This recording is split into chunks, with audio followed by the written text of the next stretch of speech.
"I hope, Carnes," said Dr. Bird, "that we get good fishing." "Good fishing? Will you please tell me what you are talking about?" "I'm talking about fishing, old dear. Have you seen the evening paper?" "No. What's that got to do with it?" Dr. Bird tossed across the table a copy of the Washington Post, folded so as to bring uppermost an item on page 3. Carnes saw his picture staring at him from the center of the page. "What the dickens?" he exclaimed as he bent over the sheet. With growing astonishment he read that Operative Carnes of the United States Secret Service had collapsed at his desk that afternoon, and had been rushed to Walter Reed Hospital, where the trouble had been diagnosed as a nervous breakdown caused by overwork. There followed a guarded statement from Admiral Clay, the President's personal physician, who had been called into conference by the Army authorities. The Admiral stated that the chief of the Washington District was in no immediate danger, but that a prolonged rest was necessary. The paper gave a glowing tribute to the detective's life and work, and stated that he had been given sick leave for an indefinite period, and that he was leaving at once for the fishing lodge of his friend, Dr. Bird of the Bureau of Standards, at Squapan Lake, Maine. Dr. Bird, the article concluded, would accompany and care for his stricken friend. Carnes laid aside the paper with a gasp.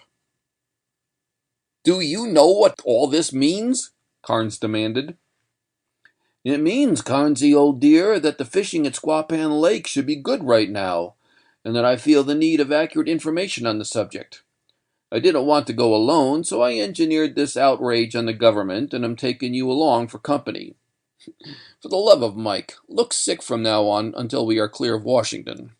We leave tonight. I already have our tickets and reservations, and all you have to do is to collect your tackle and pack your bags for a month or two in the woods, and meet me at the Pennsy station at 6 tonight." "And yet there are some people who say there is no Santa Claus," mused Carnes. "If I had really broken down from overwork, I would probably have had my pay docked for the time I was absent.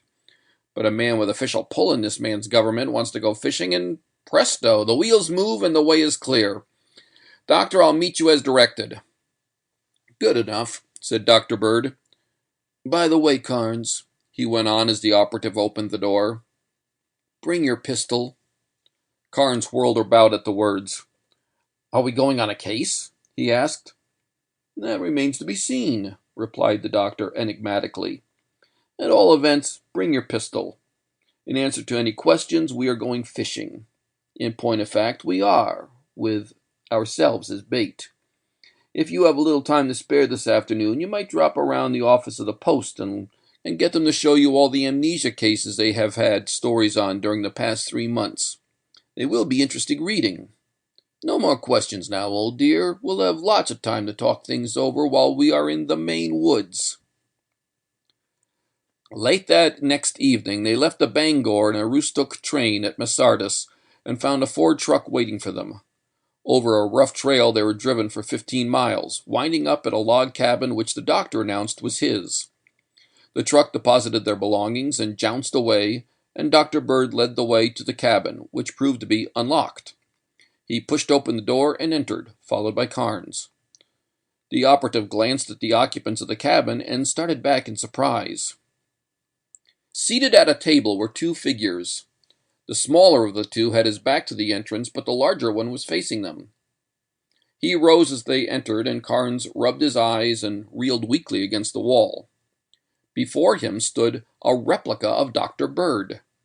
There was the same 6'2" of bone and muscle, the same beetling brows and the same craggy chin and high forehead, surmounted by a shock of unruly black hair. In face and figure the stranger was a replica of the famous scientist, until he glanced at their hands. Dr. Bird's hands were long and slim with tapering fingers, the hands of a thinker and an artist, despite the acid stains which disfigured them but could not hide their beauty. The hands of his double were stained as were Dr. Bird's, but they were short and thick and bespoke more the man of action than the man of thought. The second figure arose and faced them, and again Carnes received a shock. While the likeness was not so striking, there was no doubt that the second man would have readily passed for Carnes himself in a dim light or at a little distance. Dr. Bird burst into laughter at the detective's puzzled face. Carnes," he said. "Shake yourself together and then shake hands with Major Trowbridge of the Coast Artillery Corps. It has been said by some people that we favor one another." "I'm glad to meet you, Major," said Carnes. "The resemblance is positively uncanny. But for your hands, I would have trouble telling you two apart." The Major glanced down at his stubby fingers. "It is unfortunate, but it can't be helped," he said. "Dr. Bird, this is Corporal Askins of my command. He is not as good a second to Mr. Carnes as I am to you, but you said it was less important." "The likeness is plenty good enough," replied the doctor. "He will probably not be subjected to as close a scrutiny as you will. Did you have any trouble in getting here unobserved?" "None at all, Doctor. Lieutenant Maynard found a good landing field within half a mile of here, as you said he would, and he has his Douglas camouflaged and is standing by. When do you expect trouble?" "I have no idea. It may come tonight or it may come later. Personally, I hope that it comes later so that we can get in a few days of fishing before anything happens." "What do you expect to happen, Doctor?" demanded Carnes. "Every time I have asked you anything, you told me to wait until we were in the Maine woods, and we are there now. I read up everything that I could find on amnesia victims during the past 3 months, but it didn't throw much light on the matter to me." "How many cases did you find, Carnes?" 16. There may have been lots more, but I couldn't find any others in the post records. Of course, unless the victim were a local man or of some prominence, it wouldn't appear." "You got most of them at that. Did any points of similarity strike you as you read them?" "None, except that all were prominent men and all of them mental workers of high caliber. That didn't appear peculiar because it is the man of high mentality who is most apt to crack." "Undoubtedly, there were some points of similarity which you missed. Where did the attacks take place?" "Why, one is at— Thunder, Doctor! I did miss something. Every case, as nearly as I can recall, happened at some summer camp or other resort where they were on vacation." "Correct. One other point. At what time of day did they occur?" "In the morning, as well as I can remember. That point didn't register." "They were all discovered in the morning, Carnes, which means that the actual loss of memory occurred during the night. Further, every case has happened within a circle with a diameter of 300 miles. We are near the northern edge of that circle." Carnes checked up on his memory rapidly. "You're right, Doctor," he cried. "Do you think—" "Once in a while," replied Dr. Bird dryly, "I think enough to know the futility of guesses hazarded without complete data. We are now located within the limits of the amnesia belt, and we are here to find out what did happen, if anything, and not to make wild guesses about it. You have the tent set up for us, Major?" "Yes, Doctor, about 30 yards from the cabin, and hidden so well that you could pass it a dozen times a day without suspecting its existence. The gas masks and other equipment which you sent to Fort Banks are in it." "In that case, we had better dispense with your company as soon as we have eaten a bite, and retire to it." "On second thought, we will eat in it. Carnes, we will go to our downy couches at once, and leave our substitutes in possession of the cabin. I trust, gentlemen, that things come out all right and that you are in no danger." Major Trowbridge shrugged his heavy shoulders. "It is as the gods will," he said sententiously. "It is merely a matter of duty to me, you know, and thank God I have no family to mourn if anything does go wrong. Neither has Corporal Askins." "Well, good luck at any rate. Will you guide Carnes to the tent, and then return here, and I'll join him." Huddled in the tiny concealed tent, Dr. Bird handed Carnes a haversack on a web strap.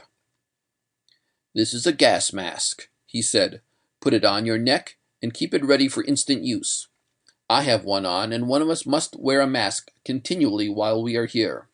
We'll change off every hour.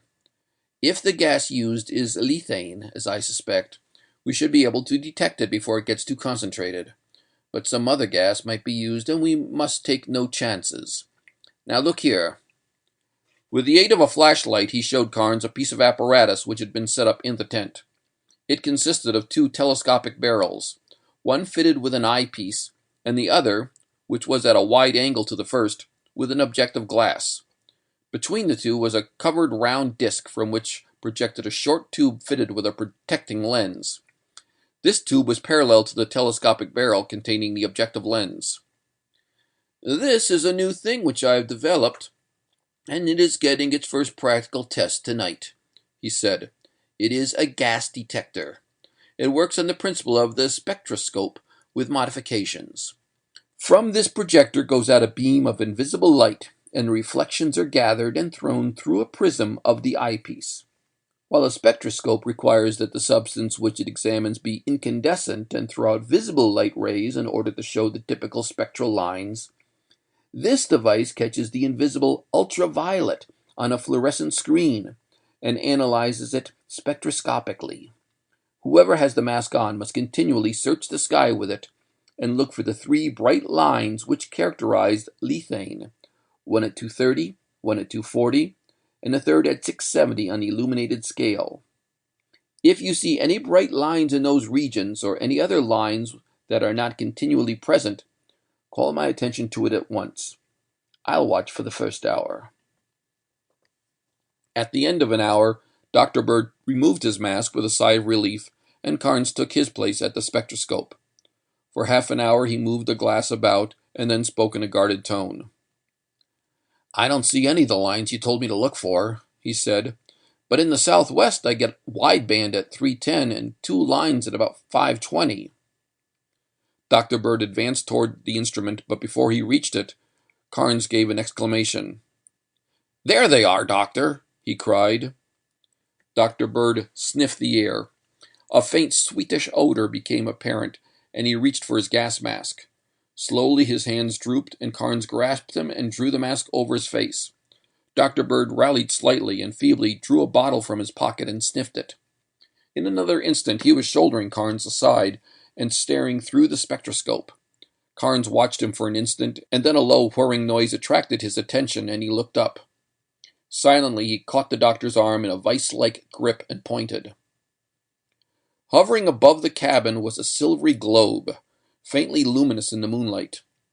From its top rose a faint cloud of vapor which circled around the globe and descended toward the earth. The globe hovered like a giant hummingbird above the cabin, and Carnes barely stifled an exclamation. The door of the cabin opened, and Major Trowbridge, walking stiffly and like a man in a dream, appeared. Slowly he advanced for 10 yards and stood motionless. The globe moved over him, and the bottom unfolded like a lily. Two long arms shot silently down and grasped the motionless figure and drew him up into the heart of the globe. The petals refolded, and silently as a dream the globe shot upward and disappeared. "Gad, they lost no time," commented Dr. Bird.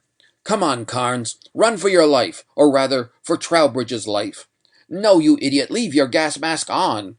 I'll take the spectroscope. It'll be all we need." Followed by the panting Carnes, Dr. Bird sped through the night along an almost invisible path. For half a mile he kept up a headlong pace until Carnes could feel his heart pounding as though it would burst his ribs. The pair debouched from the trees into a glade a few acres in extent, and Dr. Bird paused and whistled softly.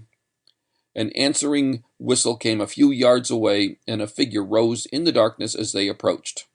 "Maynard," called Dr. Bird. "Good enough. I was afraid that you might not have kept your gas mask on." "My orders were to keep it on, sir," replied the lieutenant in muffled tones through his mask. "But my mechanician did not obey orders. He passed out cold without any warning about 15 minutes ago." "Where's your ship?" "Right over here, sir." "We'll take off at once. Your craft is equipped with a bird silencer?" "Yes, sir." "Come on, Carnes, we're going to follow that globe. Take the front cockpit alone, Maynard. Carnes and I will get in the rear pit with the spec and guide you. You can take off your gas mask at an elevation of 1,000 feet. You have packed chutes, haven't you?" "In the rear pit, Doctor." "Put one on, Carnes, and climb in. I've got to get this spec set up before he gets too high." The Douglas, equipped with the bird silencer, took the air noiselessly and rapidly gained elevation under the urging of the pilot. Dr. Bird clamped the gas-detecting spectroscope on the front of his cockpit and peered through it. "Southwest, at about 1,000 more elevation," he directed. "Right," replied the pilot as he turned the nose of his plane in the indicated direction and began to climb. For an hour and a half the plane flew noiselessly through the night. "Bald Mountain," said the pilot, pointing. "The Canadian border is only a few miles away." "If they've crossed the border, we're sunk," replied the doctor. "The trail leads straight ahead." For a few minutes they continued their flight toward the Canadian border, and then Dr. Bird spoke. "Swing south," he directed, "and drop 1,000 feet and come back." The pilot executed the maneuver, and Dr. Bird peered over the edge of the plane and directed the spectroscope toward the ground. "Half a mile east," he said, "and drop another 1,000. Carnes, get ready to jump when I give the word." "Oh, Lord!" groaned Carnes as he fumbled for the ripcord of his parachute. "Suppose this thing doesn't open?" "They'll slide you between two barn doors for a coffin and bury you that way," said Dr. Bird grimly. "You know your orders, Maynard?" "Yes, sir. When you drop, I am to land at the nearest town, it will be Lowell, and get in touch with the commandant of the Portsmouth Navy Yard if possible. If I get him, I am to tell him my location and wait for the arrival of reinforcements. If I fail to get him on the telephone, I am to deliver a sealed packet which I carry to the nearest United States Marshal. When reinforcements arrive, either from the Navy Yard or from the Marshal, I am to guide them toward the spot where I dropped you and remain, as nearly as I can judge, 2 miles away until I get a further signal or orders from you." "That is right. We'll be over the edge in another minute. Are you ready, Carnes?" "Oh, yes, I'm ready, Doctor, if I have to risk my precious life in this contraption." "Then jump." Side by side, Carnes and the doctor dropped toward the ground. The Douglas flew silently away into the night. Carnes found that the sensation of falling was not an unpleasant one as soon as he got accustomed to it. There was little sensation of motion, and it was not until a sharp whisper from Dr. Bird called it to his attention that he realized that he was almost to the ground. He bent his legs as he had been instructed, and landed without any great jar. As he rose, he saw that Dr. Bird was already on his feet and was eagerly searching the ground with the spectroscope which he had brought with him in the jump. "Fold your parachute, Carnes, and we'll stow them away under a rock where they can't be seen. We won't use them again." Carnes did so and deposited the silk bundle beside the doctor's, and they covered them with rocks until they would be invisible from the air. "Follow me," said the doctor as he strode carefully forward, stopping now and then to take a sight with the spectroscope. Carnes followed him as he made his way up a small hill which blocked the way. A hiss from Dr. Bird stopped him. Dr. Bird had dropped flat on the ground, and Carnes, on all fours, crawled forward to join him. He smothered an exclamation as he looked over the crest of the hill. Before him, sitting in a hollow in the ground, was the huge globe which had spirited away Major Trowbridge. "This is evidently their landing place," whispered Dr. Bird. "The next thing to find is their hiding place." He rose and started forward, but sank at once to the ground and dragged Carnes down with him. On the hill which formed the opposite side of the hollow, a line of light showed for an instant as though a door had been opened. The light disappeared and then reappeared, and as they watched, it widened, and against an illuminated background 4 men appeared, carrying a fifth. The door shut behind them, and they made their way slowly toward the waiting globe. They laid down their burden, and one of them turned a flashlight on the globe and opened a door in its side through which they hoisted their burden. They all entered the globe, the door closed, and with a slight whirring sound, it rose in the air and moved rapidly toward the northeast. "That's the place we're looking for," muttered Dr. Bird. "We'll go around this hollow and look for it. Be careful where you step. They must have ventilation somewhere if their laboratory is underground." Followed by the Secret Service operative, the doctor made his way along the edge of the hollow. They did not dare to show a light, and it was slow work feeling their way forward, inch by inch. When they had reached a point above where the doctor thought the light had been, he paused. "There must be a ventilation shaft somewhere around here," he whispered, his mouth not an inch from Carnes' ear. "And we've got to find it. It would never do to try the door. If any of them are still here, it is sure to be guarded. You go up the hill for 5 yards, and I'll go down. Quarter back and forth on a 200-yard front and work carefully. Don't fall in, whatever you do. We'll return to this point every time we pass it and report." The operative nodded and walked a few yards up the hill and made his way slowly forward. He went 100 yards as nearly as he could judge, and then stepped 5 yards further up the hill and made his way back. As he passed the starting point, he approached, and Dr. Bird's figure rose up. "Any luck?" he whispered. Dr. Bird shook his head. "We'll try further," he said. "I think it is probably beyond us, so suppose you go 15 yards up and quarter the same as before." Carnes nodded and stole silently away. 15 yards up the hill he went and then paused. He stood on the crest of the hill, and before him was a steep, almost precipitous slope. He made his way along the edge for a few yards and then paused. Faintly he could detect a murmur of voices. Inch by inch he crept forward, going over the ground underfoot. He paused and listened intently, and decided that the sound must come from the slope beneath him. A glance at his watch told him that he had spent 10 minutes on this trip, and he made his way back to the meeting place. Dr. Bird was waiting for him, and in a low whisper, Carnes reported his discovery. The doctor went back with him, and together they renewed the search. The slope of the hill was almost sheer, and Carnes looked dubiously over the edge. "I wish we had brought the parachutes," he whispered to the doctor. "We could have taken the ropes off them, and you could have lowered me over the edge." Dr. Bird chuckled softly and tugged at his middle. Carnes watched him with astonishment in the dim light, but he understood when Dr. Bird thrust the end of a strong but light silk cord into his hands. He looped it under his arms, and the doctor, with whispered instructions, lowered him over the cliff. The doctor lowered him for a few feet, and then stopped in response to a jerk on the free end. A moment later, Carnes signaled to be drawn up, and soon stood beside the doctor. "That's the place, all right," he whispered. "The whole cliff is covered with creepers, and there is a tree growing right close to it. If we can anchor the cord here, I think that we can slide down to a safe hold on the tree." A tree stood near, and the silk cord was soon fastened. Carnes disappeared over the cliff, and in a few moments Dr. Bird slid down the cord to join him. He found the detective seated in the crotch of a tree only a few feet from the face of the cliff. From the cliff came a pronounced murmur of voices. Dr. Bird drew in his breath in excitement and moved forward along the branch.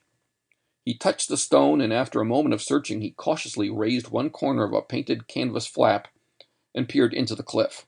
He watched for a few seconds, and then slid back and silently pulled Carnes toward him. Together, the two men made their way toward the cliff, and Dr. Bird raised the corner of the flap, and they peered into the hill. Before them was a cave, fitted up as a cross between a laboratory and a hospital. Almost directly opposite them, and at the left of a door in the farther wall, was a ray machine of some sort. It was a puzzle to Carnes, and even Dr. Bird, although he could grasp the principle at a glance, was at a loss to divine its use. From a set of coils attached to a generator was connected a tube of the Crookes tube type, with the rays from it gathered and thrown by a parabolic reflector onto the space where a man's head would rest when he was seated in a white metal chair with rubber-insulated feet, which stood beneath it. An operating table occupied the other side of the room, while a gas cylinder and other common hospital apparatus stood around ready for use. Seated at a table which occupied the center of the room were three men. The sound of their voices rose from an indistinct murmur to audibility as the flap was raised, and the watchers could readily understand their words. Two of them sat with their faces toward the main entrance, and the third man faced them. Carnes bit his lip as he looked at the man at the head of the table. He was twisted and misshapen in body, a grotesque dwarf with a hunched back, not over 4 feet in height. His massive head, sunken between his hunched shoulders, showed a tremendous dome of cranium, and a brow wider and even higher than Dr. Bird's. The rest of his face was lined and drawn as though by years of acute suffering. Sharp black eyes stared brightly from deep-sunk caverns. The dwarf was entirely bald. Even the bushy eyebrows, which would be expected from his face, were missing. "They ought to be getting back," said the dwarf sharply. "If they get back at all," said one of the two figures facing him. "What do you mean?" growled the dwarf, his eyes glittering ominously. They'll return all right. They know they'd better. They'll return if they can, but I tell you again, Slavatsky, I think it was a piece of foolishness to try to take 2 men in one night.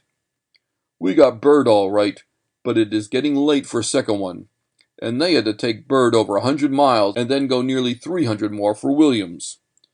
The news about Bird may have been discovered and spread, and others may be looking out for us. Carnes might have recovered. Didn't he get a full dose of lethane? So Frick says, and Bird certainly had a full dose, but I can't help but feel uneasy. Our operations were going too nicely on schedule, and you had to break it up and take on an extra case in the same night as a scheduled one. I tell you, I don't like it. I'm sorry that I did it, Carson, but only because the results were so poor. We had planned on Williams for a month, and I wanted him. And Bird was so easy that I couldn't resist it. And what did you get? Not as much menthium as would have come from an ordinary bookkeeper. I'll admit that Bird is a grossly overrated man. He must have worked in sheer luck in his work in the past, for there was nothing in his brain to show it above average. We got barely enough menthium to replace what we used in capturing him. We ought to have taken Carnes and left Bird alone, snorted Carson. Even a wooden-headed detective ought to have given us a better supply than Bird yielded. We are bound to meet with disappointments once in a while. I had marked Bird down long ago as soon as I could get a chance at him. Well, you ran that show, Slavatsky, but I'll warn you that we aren't going to let you pull off another one like it. I take no more crazy chances, even on your orders. The hunchback rose to his feet, his eyes glittering ominously. What do you mean, Carson? He asked slowly, his hands slipping behind him as he spoke. Don't try any rough stuff, Slavatsky, warned Carson sharply. I can pull a tube as fast as you can, and I'll do it if I have to. Gentlemen, protested the third man, rising. We are all too deep in this to quarrel. Sit down and let's talk this over. Carson is just worried. What is there to be worried about? Grunted the dwarf as he slid back into his chair. Everything has gone nicely so far, and no suspicion has been raised. Well, maybe it has, and then again, maybe it hasn't, growled Carson. I think this Bird episode tonight looks bad. In the first place, it came too opportunely and too easy. In the second place, Bird should have yielded more menthium. And in the third place, did you notice his hands? They weren't the type of hands to expect on a man of his type. Nonsense, they were acid-stained. Acid stains can be put on. They may be all right, but I am worried. While we are talking about this matter, there is another thing I want cleared up. What is it? I think, Slavatsky, that you are holding out on us. You are getting more than your share of the menthium. Again the dwarf leaped to his feet, but the peacemaker intervened. Carson has a right to look at the records, Slavatsky, he said. I am satisfied, but I'd like to look at them too. None of us has seen them for 2 months. The dwarf glared at first one and then the other. All right, he said shortly, and limped to a cabinet on the wall. He drew a key from his pocket and opened it and pulled out a leather-bound book. Look all you please. I was supposed to get the most. It was my idea. You were to get 1 share and a half, while Willis, Frink, and I got 1 share each, and the rest half a share, said Carson. I know how much has been given, and it won't take me but a minute to check up. He bent over the book, but Willis interrupted. Better put it away, Carson, he said. Here come the rest, and we don't want them to know we suspect anything. He pointed toward a disc on the wall which had begun to glow. Slavatsky looked at it and grasped the book from Carson and replaced it in the cabinet. He moved over and started the generator, and the tube began to glow with a violet light. A noise came from the outside, and the door opened. 4 men entered, carrying a 5th, whom they propped up in the chair under the glowing tube. Did everything go all right? Asked the dwarf eagerly. Smooth as silk, replied one of the 4. I hope we get some results this time. The dwarf bent over the ray apparatus and made some adjustments, and the head of the unconscious man was bathed with a violet glow. For 3 minutes the flood of light poured on his head, and then the dwarf shut off the light, and Carson and Willis lifted the figure and laid it on the operating table. The dwarf bent over the man and inserted the needle of a hypodermic syringe into the back of the neck at the base of the brain. The needle was an extremely long one, and Dr. Bird gasped as he saw 4 inches of shining steel buried in the brain of the unconscious man. Slowly, Slavatsky drew back the plunger of the syringe, and Dr. Bird could see it was being filled with an amber fluid. For 2 minutes the slow work continued, until a speck of red appeared in the glass syringe barrel. 7.5 cubic centimeters! Cried the dwarf in a tone of delight. Fine! Cried Carson. That's a record, isn't it? No, we got 8 once. Now hold him carefully while I return some of it. Slavatsky slowly pressed home the plunger, and a portion of the amber fluid was returned to the patient's skull. Presently he withdrew the needle and straightened up and held it toward the light. 6 centimeters net, he announced. Take 'em back, Frank. I'll give Carson and Willis their share now, and we'll take care of the rest of you when you return. Is the ship well stocked? Enough for 2 or 3 more trips. In that case, I'll inject this whole lot. Better get going, Frank. It's pretty late. The 4 men who had brought the patient in stepped forward and lifted him from the table and bore him out. Dr. Bird dropped the canvas screen and strained his ears. A faint whir told him that the globe had taken to the air. He slid back along the limb of the tree until he touched the rope and silently climbed, hand over hand, until he gained the crest. He bent his back to the task of raising Carnes, and the operative soon stood beside him on the ledge surmounting the cliff. What on earth were they doing? Asked Carnes in a whisper. That was Professor Williams of Yale. They were depriving him of his memory. There will be another amnesia case in the papers tomorrow. I haven't time to explain their methods now. We've got to act. You have a flashlight? Yes, and my gun. Shall we break in? There are only 3 of them, and I think we could handle the lot. Yes, but the others may return at any time, and we want to bag the whole lot. They've done their damage for tonight. You heard my orders to Lieutenant Maynard, didn't you? Yes. He should be somewhere in these hills to the south, with assistance of some sort.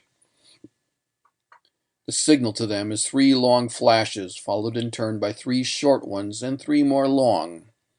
Go and find them and bring them here.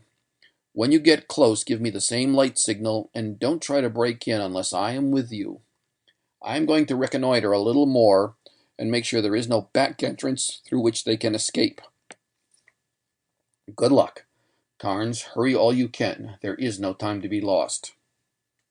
The Secret Service operative stole away into the night, and Dr. Bird climbed back down the rope and took his place at the window.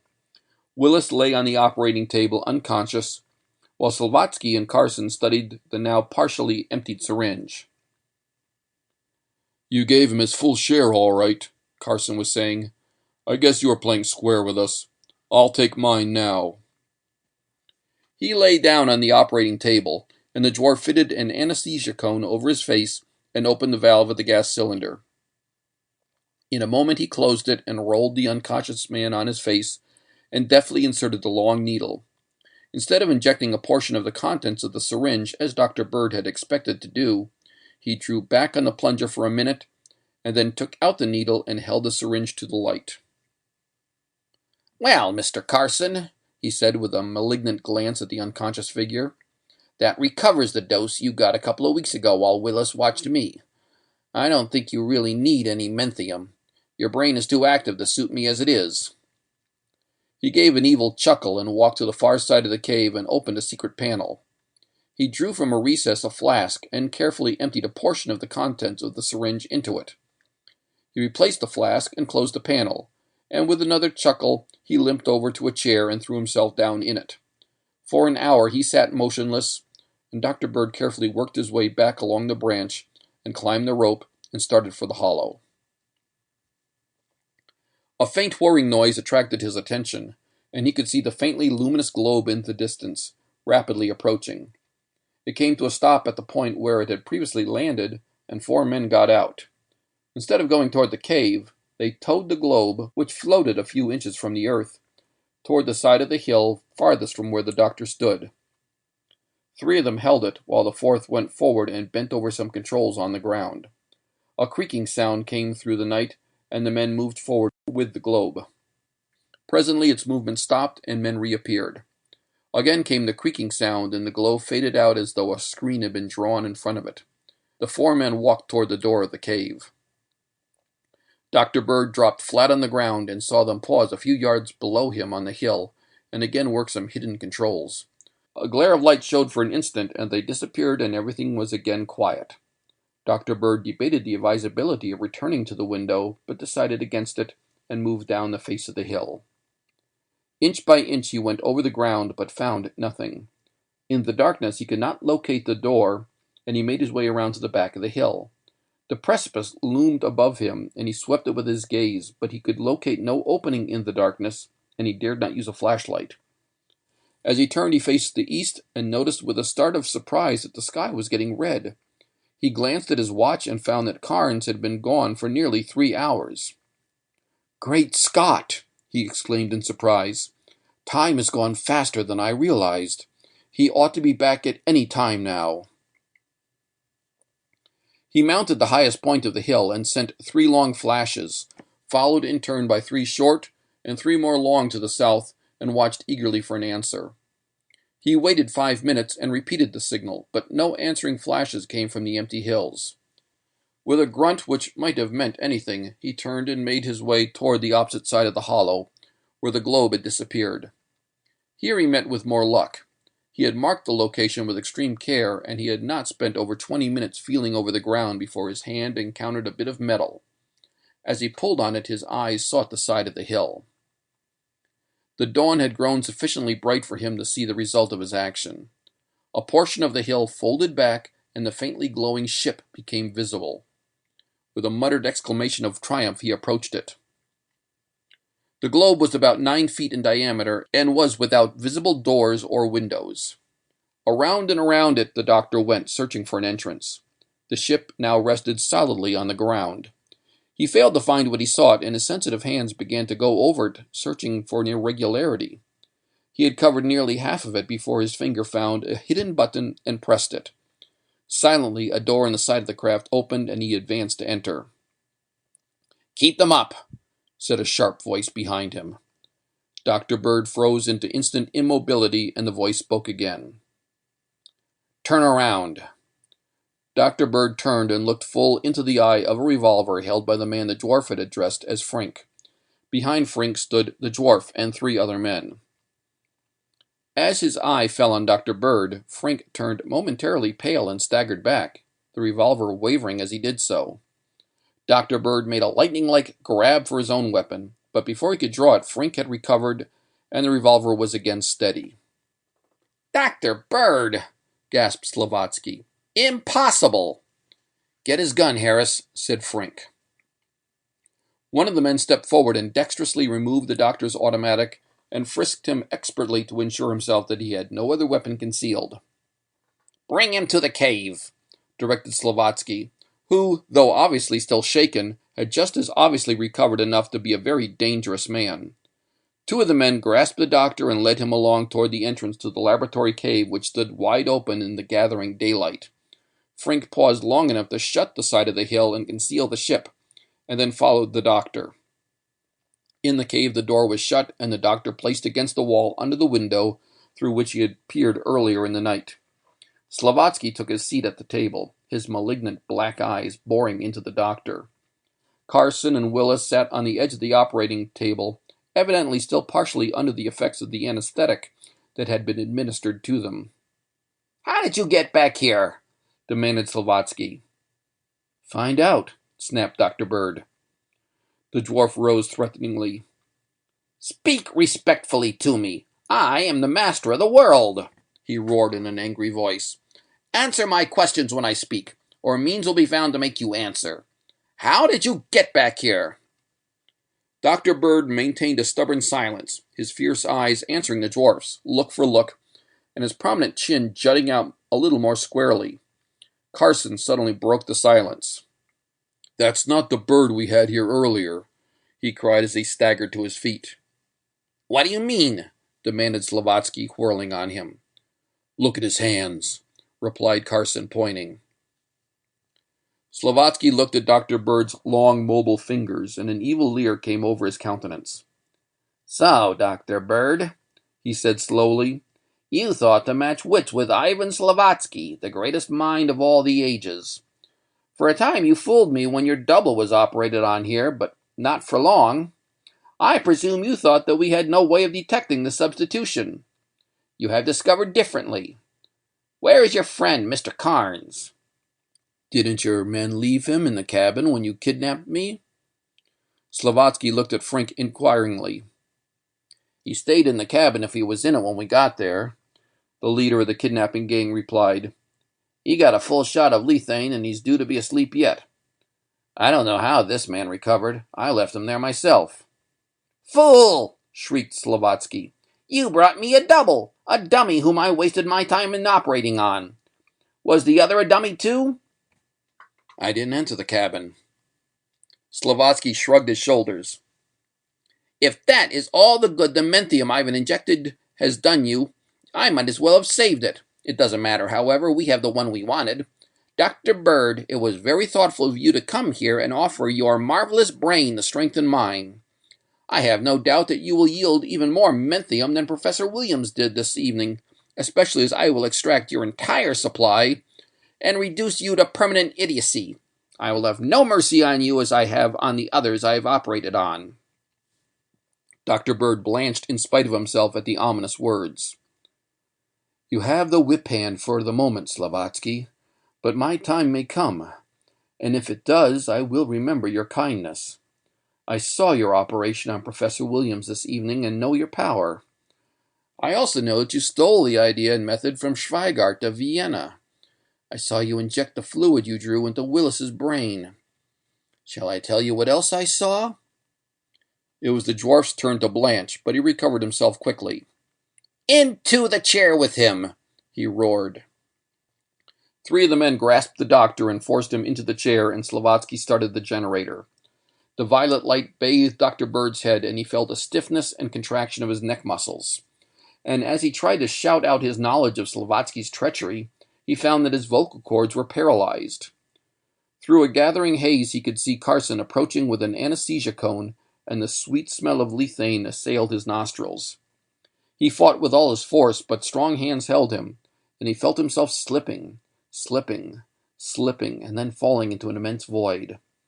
His head slumped forward on his chest, and Slavatsky shut off the generator. On the table, he said briefly. 4 men picked up the Herculean frame of the unconscious doctor and hoisted him up on the table. Carson seized his head and bent it forward, and the dwarf took from a case a syringe with a 5-inch needle. He touched a point of it to the base of the doctor's brain. Slavatsky, look! Cried Frink. With an exclamation of impatience, the dwarf turned and stared at a disc set on the wall of the cave. It was glowing brightly. With an oath, he dropped the syringe and snapped a switch, plunging the cave into darkness. A tiny panel in the door opened to his touch, and he stared out into the light. Soldiers! He gasped. Quick, the back way!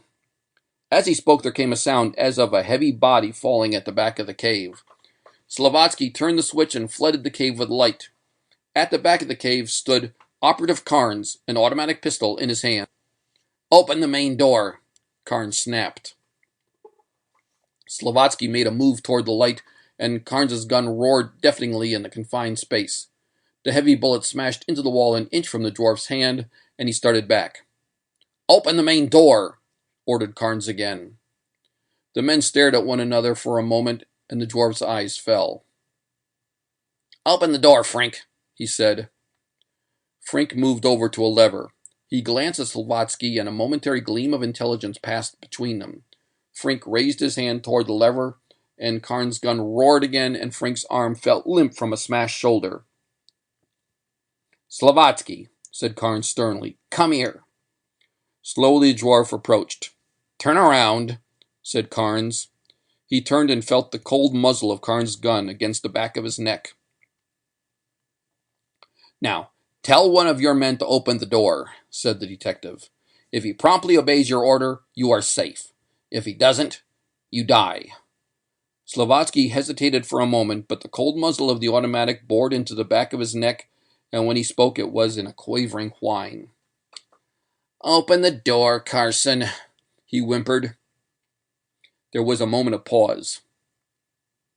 "If that door isn't open by the time I count 3, said Carnes, "as far as Slavatsky is concerned, it's just too bad. I'll have 4 shots left, and I'm a dead shot at this range. 1, 2. His lips framed the word 3, and his fingers were tightening on the trigger when Carson jumped forward with an oath. He pulled a lever on the wall, and the door swung open. Carnes shouted, and through the open door came half a dozen Marines, followed by an officer. "Tie these men up," snapped Carnes. In a trice, the 6 men were securely bound, and Frink's bleeding shoulder was being skillfully treated by 2 of the Marines. Carnes turned his attention to the unconscious doctor. He rolled him over on his back and began to chafe his hands. An officer in a naval uniform came through the door and, with a swift glance around, bent over Dr. Bird. He raised one of the doctor's eyelids and peered closely at his eye, and then sniffed at his breath. "It's some anesthetic, I don't know," he said. "I'll try a stimulant." He reached in his pocket for a hypodermic, but Carnes interrupted him. "Earlier in the evening, Dr. Bird said they were using lethane," he said. "Oh, that new gas the Chemical Warfare Service has discovered," said the surgeon. "In that case, I guess it will just have to wear off. I know of nothing that will neutralize it." Without replying, Carnes began to feverishly search the pockets of the unconscious scientist. With an exclamation of triumph, he drew out a bottle and uncorked it. A strong smell as of garlic penetrated the room, and he held the opened bottle under Dr. Bird's nose. The doctor lay for a moment without movement, and then he coughed and sat up, half strangled, with tears running down his face. "Take that confounded bottle away, Carnes," he said. "Do you want to strangle me?" He sat up and looked around. "What happened?" he demanded. "Oh, yes, I remember now. That brute was about to operate on me. How did you get here?" "Never mind that, Doctor. Are you all right?" "Right as a trivet, old dear. How did you get here so opportunely?" "I was a little slow in locating Lieutenant Maynard and the Marines.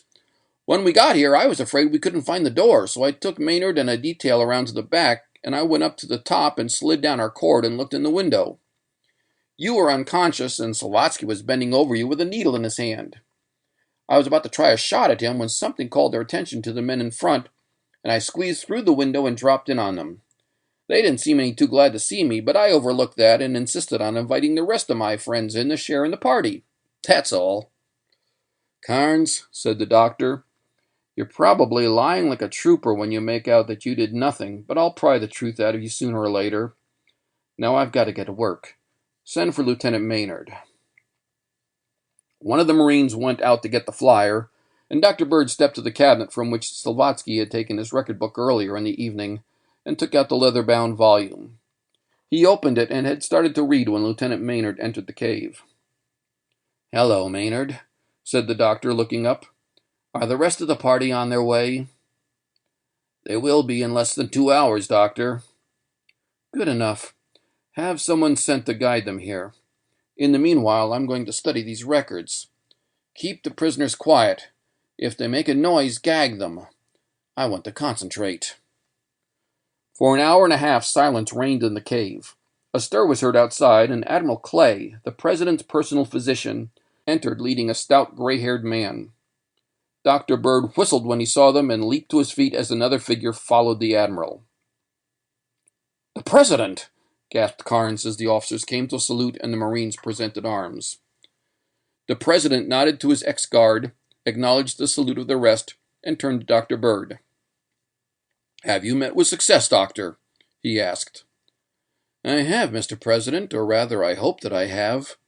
At the same time, I would rather experiment on some other victim of their deviltry than the one you have brought me." "My decision that the one I have brought shall be the first to be experimented on, as you term it, is unalterable." Dr. Bird bowed and turned to the dwarf who had been a sullen witness to what had gone on.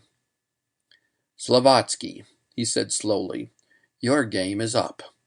I have witnessed one of your brain transfusions, and I know the method. I gather from your notes that the menthium you have hidden in that cabinet is still as potent as when it was first extracted from a living brain. But in this case, I am going to draw it fresh from one of your gang. Some of the details of the operation are a little hazy to me, but those you will teach me. I am going to restore this man to the condition he was in before you did your devil's work on him, and you will direct my movements. Just what is the first step in removing the menthium from a brain? The dwarf maintained a stubborn silence. You refuse to answer? Asked the doctor in feigned surprise. I thought that you would rather instruct me and have me try the operation first on other men. Since you prefer that I operate on you first, I will be glad to do so. He stepped to the opposite wall, and in a few moments had opened the dwarf's hiding place and taken out the flask of menthium. Carson, he said, after you had watched Slavatsky inject menthium into Willis, you took lethane and expected him to inject menthium into your brain. Instead of doing so, he withdrew a portion from your brain and put it in this flask. I have reason to believe from his secret records, which I found in the cabinet with this flask, that he has done so regularly. Are you willing to instruct me while I remove the menthium from him? The dirty swine! Shouted Carson. I'll do anything to get even with him, but I have never performed the operation. Only Slavatsky and Willis have operated. Will you help me, Willis? Asked Dr. Bird. I'll be glad to, Doctor. I am sick of this business anyway. At first, Slavatsky just planned to give us abnormally keen brains, but lately he's been talking of setting himself up as Emperor of the world, and I'm sick of it. I think I would have broken with him and told all I know soon, anyway. Throw him in that chair, said Dr. Bird. Despite the howlings and strugglings of the dwarf, three of the Marines strapped him in the chair beneath the tube. The dwarf howled and frothed at the mouth and directed a final appeal for mercy to the president. Spare me, Your Excellency, he howled. I will put my brains at your service and make you the greatest mentality of all time. Together we can conquer and rule the world. I will show you how to build hundreds of ships like mine. The president turned his back on the dwarf and spoke curtly. Proceed with your experiments, Dr. Bird, he said. Slavatsky directed his appeals to the doctor, who peremptorily silenced him. I told you a few hours ago, Slavatsky, that the time might come when I would remember your threats against me. I will show you the same mercy now as you promised me then. Carnes, put a cone over his face. Despite the howls of the dwarf, the operative forced an anesthesia cone over his face, and Dr. Bird turned to the valve of the lethane cylinder. With Willis directing his movements, he turned on the ray for 3 minutes and removed the unconscious dwarf to the operating table. He took the long-needled syringe from a case and sterilized it, and then turned to the president. I am about to operate, he said, but before I do so, I wish to explain to all just what I have learned and what I am about to do. With that data, the decision of whether I shall proceed will rest with you and Admiral Clay. Have I your permission to do so? The president nodded. When I first read of these amnesia cases, I took them for coincidences, until you consulted me and gave me an opportunity to examine one of the victims. I found a small puncture at the base of the brain which I could not explain, and I began to dig into old records. I knew, of course, of Schweigert of Vienna and the extravagant claims he had put forward in 1911. He was far ahead of his time, but he mixed up some profound scientific discoveries with mysticism and occultism until he was discredited. Nevertheless, he continued his experiments with the aid of his principal assistant, a man named Slavatsky. Schweigert's theory was that intellectuality, brain power, intelligence, call it what you will, was the result of the presence of a fluid which he called the menthium in the brain. He thought that it could be transferred from one person to another, and with the aid of Slavatsky, he experimented on himself. He removed the menthium from an unfortunate victim, who was reduced to a state of imbecility, and Slavatsky injected the substance into Schweigert's brain. The experiment resulted fatally, and Slavatsky was tried for murder.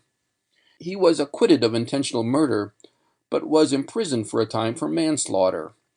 He was released when the Austro-Hungarian Empire was broken up, and for a time I lost track of him. I found translations of both the records of the trials and of Schweigert's original reports. And the thing that attracted my attention was that the puncture I found in the victim corresponded exactly with the puncture described by Schweigert as the one he made in extracting the menthium. I asked the immigration authorities to check over their records, and they found that a man named Slavatsky, whose description corresponded with the ill-fated Schweigert's assistant, had entered the United States under Austria's quota about a year ago. The chain of evidence seemed complete to me, and it only remained to find the man who was systematically robbing brains. If such a thing was really going on, I felt that my reputation would make me an attractive bait, and I secured a double, as you know, and placed him in a position where his kidnapping would be an easy matter. I was sure that the victims were being taken away by air, and that lethane was being used to reduce the neighborhood to a state of profound somnolence, so I hid myself near my double with a gas detector which would find even minute traces of lethane in the air. My fish rose to the lure and came after the bait last night. When his ship arrived, I found a strange gas in the air, and followed the ship by the trail of the substance which it left behind it. Carnes was with me, and we got here in time to witness the extraction of the menthium from my friend, Professor Williams of Yale, and to see it injected into one of Slavatsky's gang. I sent Carnes for help and messed around until I was captured myself, and help arrived just in time. That's about all there is to tell. I am now about to reverse the process and try to remove the stolen brains from the criminals and restore them to their rightful owners. I have never operated, and the result may be fatal. Shall I proceed? The President and Admiral Clay consulted for a moment in undertones. Go ahead with your experiments, Dr. Bird, said the President, and we will hold you blameless for a failure. You have worked so many miracles in the past that we have every confidence in you. Dr. Bird bowed acknowledgment to the compliment and bent over the unconscious dwarf. With Willis directing every move, he inserted the needle and drew back slowly on the plunger. 23½ cubic centimeters of amber fluid flowed into the syringe before a speck of blood appeared. Enough, cried Willis. Dr. Bird withdrew the syringe and motioned to Admiral Clay. The man the Admiral had brought in was placed in the chair and lethane administered. He was laid on the table, and, with a silent prayer, Dr. Bird inserted the needle and pressed the plunger. When 5¼ centimeters had flowed into the man's brains, he withdrew the needle and held the bottle which Carnes had used to revive him under the man's nose. The patient coughed a moment and sat up. "Where am I?" he demanded. His gaze roved the cave and fell on the President. "Hello, Robert," he exclaimed. "What has happened?" With a cry of joy, the President sprang forward and wrung the hand of the man. "Are you all right, William?" he asked anxiously. "Do you feel perfectly normal?" "Of course I do. My neck feels a little stiff. What are you talking about? Why shouldn't I feel normal? How did I get here?" "Take him outside, Admiral, and explain to him," said the President. Admiral Clay led the puzzled man outside, and the President turned to Dr. Bird. "Doctor," he said, "I need not tell you that I again add my personal gratitude to the gratitude of a nation which would be yours, could the miracles you work be told off. If there is ever any way that can serve you, either personally or officially, do not hesitate to ask. The other victims will be brought here today. Will you be able to restore them?" "I will, Mr. President. From Slavatsky's records, I find that I will have enough if I reduce all of his men to a state of imbecility, except Willis. In view of his assistance, I propose to leave him with enough menthium to give him the intelligence of an ordinary schoolboy." "I quite approve of that," said the President as Willis humbly expressed his gratitude. "Have you had time to make an examination of that ship of Slavatsky's yet?" "I have not. As soon as the work of restoration is completed, I will go over it, and when I master the principles, I will be glad to take them up with the Army-Navy General Board." "Thank you, Doctor," said the President. He shook hands heartily and left the cave. Carnes turned and looked at the doctor. "Will you answer a question, Doctor?" he asked. "Ever since this case started, I have been wondering at your extraordinary powers. You have ordered the Army, the Navy, the Department of Justice, and everyone else around as though you were an absolute monarch. I know the President was behind you, but what puzzles me is how he came to be so vitally interested in the case." Dr. Bird smiled quizzically at the detective. "Even the Secret Service doesn't know everything," he said. "Evidently you didn't recognize the man whose memory I restored. Besides being one of the most brilliant corporation executives in the country, he has another unique distinction. He happens to be the only brother of the President of the United States."